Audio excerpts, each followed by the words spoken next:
Hello বন্ধুরা, নমস্কার। যারা যারা এখনো পর্যন্ত জানো না যে বিগলারের ট্রেড টেস্ট কীভাবে হয়, তো দেখে নাও যে বিগলারের ট্রেড টেস্ট কীভাবে হয়।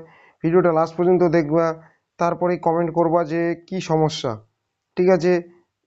বিগলারের ট্রেড টেস্ট এইভাবে যেইভাবে ধরেছে, এটা হচ্ছে দিবে, বাজাতে হবে। বিগলার এরকম হয়, ঠিক আছে? বিগলার বা বিগুলার, ঠিক আছে, একই।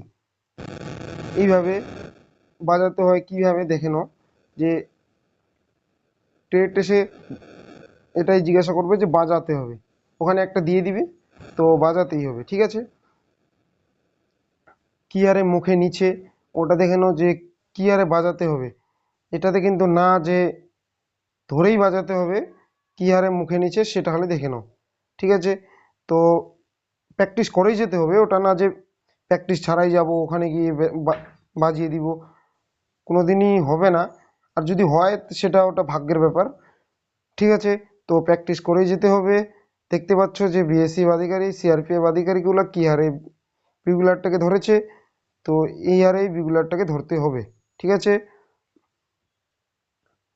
এটা হচ্ছে বিগুলার।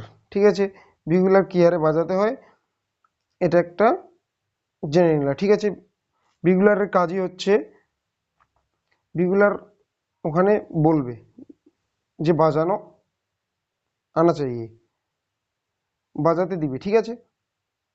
তো পরের ভিডিওতে আবার দেখা হবে। যারা যারা চ্যানেলটাকে এখনো পর্যন্ত সাবস্ক্রাইব করোনি, করে নাও ফটাফট।